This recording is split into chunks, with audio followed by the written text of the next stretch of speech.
Veio a mim a palavra do Senhor, dizendo: Filho do homem, profetiza contra os profetas de Israel, que profetizando exprimem, como dizes, o que lhes vem do coração.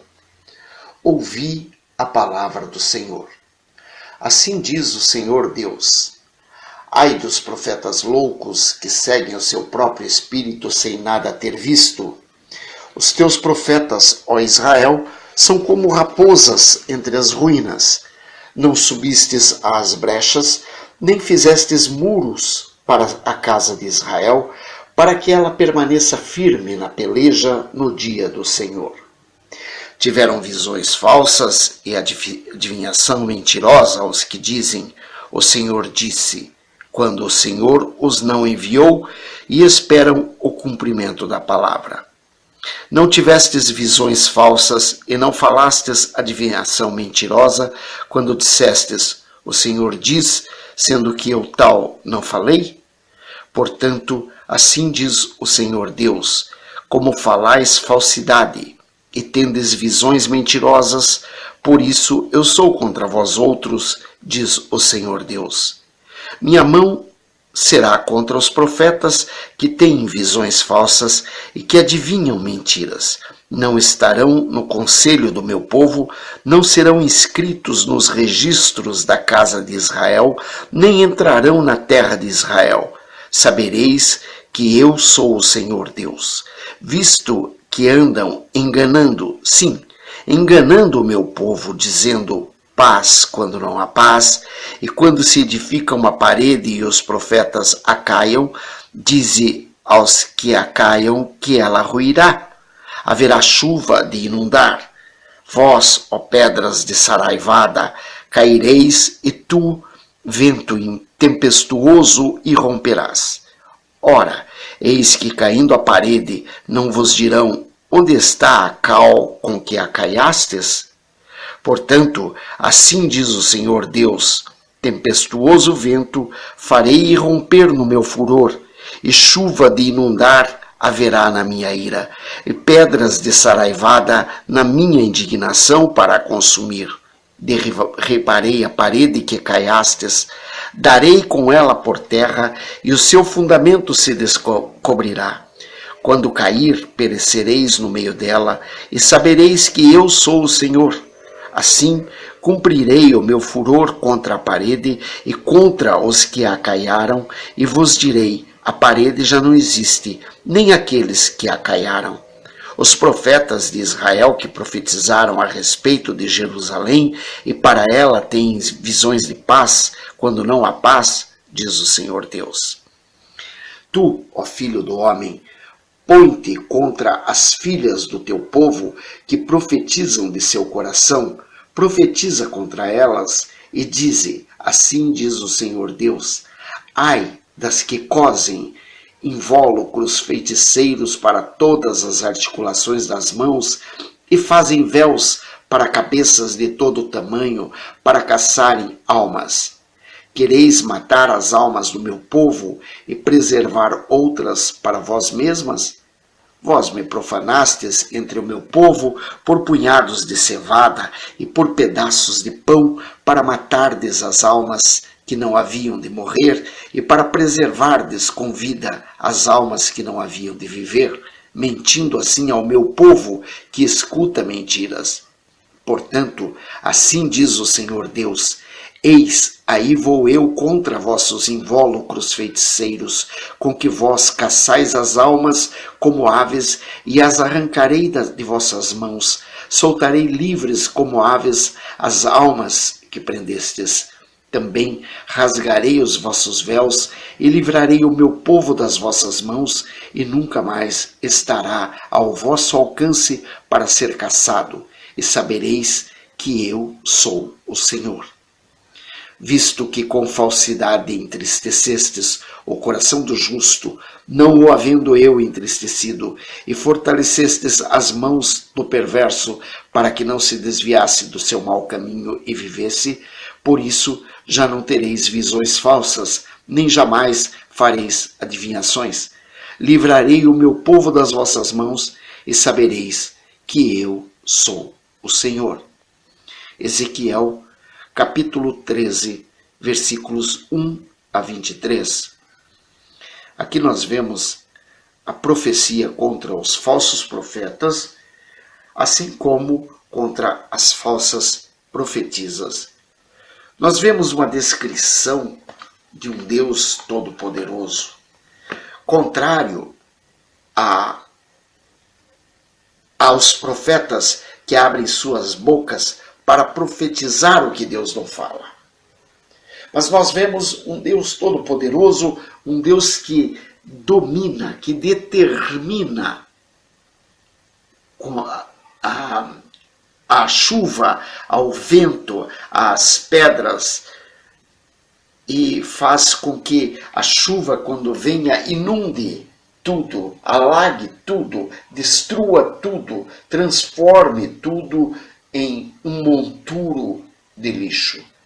Aquela saraivada de pedras, quando vem, que destrói carros, que destrói casas, destrói telhados, que destrói tudo. Aquele vento que, quando vem, se transforma num furacão.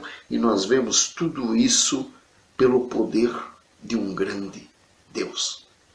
Nós vemos um grande Deus descrevendo a sua poderosa mão, como que ele poderia trabalhar com o material que ele tem à disposição, que é a própria natureza. Ele descreve exatamente aquilo que muitas vezes vemos quando a gente vê tempestades, inundações, furacões, e a gente pensa muitas vezes, trata-se de um fenômeno da natureza, trata-se de uma... Gente, o fenômeno da natureza de fato existe. Agora, o que está por trás desse fenômeno é que nós temos que averiguar. E o que está por trás desse fenômeno é exatamente isto. É que Deus está indignado contra nós porque nós estamos profetizando mentiras, nós estamos dizendo que Deus falou quando Ele não falou, nós estamos dizendo que tem paz quando não há paz, nós estamos dizendo ao nosso povo que tudo vai bem, quando nós estamos vendo nossos governantes decretando o fim da família, decretando a validade do aborto, decretando a destruição da criança, decretando a promiscuidade, decretando a falência de todos os conceitos éticos e morais. E nós queremos dizer que isso é normal. Nós estamos vendo homens roubando seus próprios irmãos, mas já não é mais um roubo tradicional que todo mundo via, ou quando um se descuidava, o outro passava e levava sua carteira, ou quando você iria comprar algo no mercado e de repente alguém te engana no troco. Já não é mais isso, gente.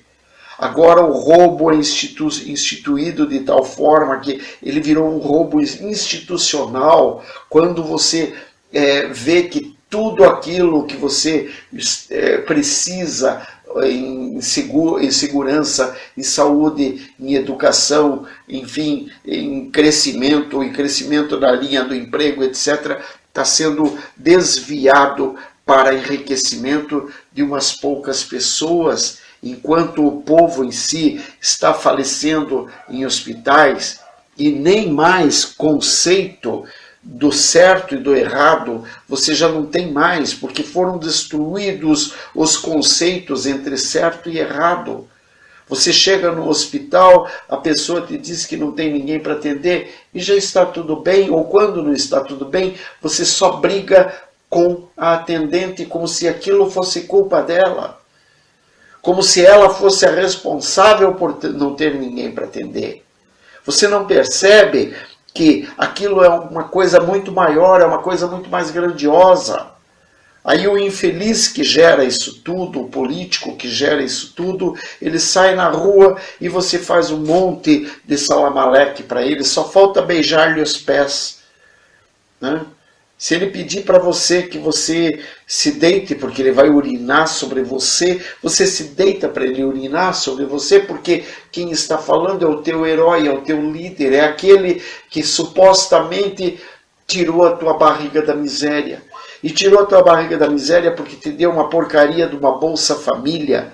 Gente, onde que você viu na Bíblia algo descrito como sendo necessário que alguém dê uma Bolsa Família para alguém? Jesus ensinou a pescar, a trabalhar. Ele não dava. Deu sim, lógico, fez a multiplicação dos pães e tal, mas aquilo eram momentos.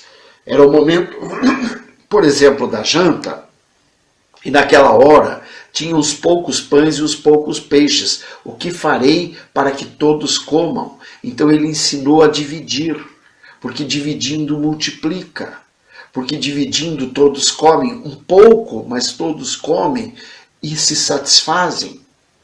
É isso que ele ensinou. Ali não está incluso nenhuma Bolsa Família, nenhuma Bolsa Miséria, nenhuma Bolsa nada. Pelo contrário, ele perguntou a alguém: o que tem aí? Um deles disse: tenho 2 pães e 5 peixes. Traz aqui.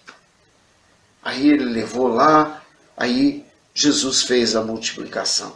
Mas até ter aqueles pães e peixes, alguém teve que se dar ao trabalho para ter aqueles pães e peixes. Então Jesus está ensinando aqui não a criar bolsas, e sim a trabalhar.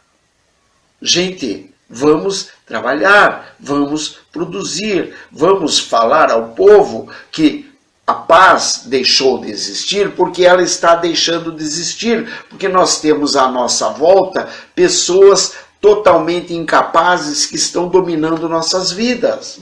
Pessoas incapazes que estão querendo nos fazer crer que o modo de andar correto é o errado. Gente, larga é a porta e o caminho que leva à destruição, e estreito o caminho que leva à salvação. Pense nisso.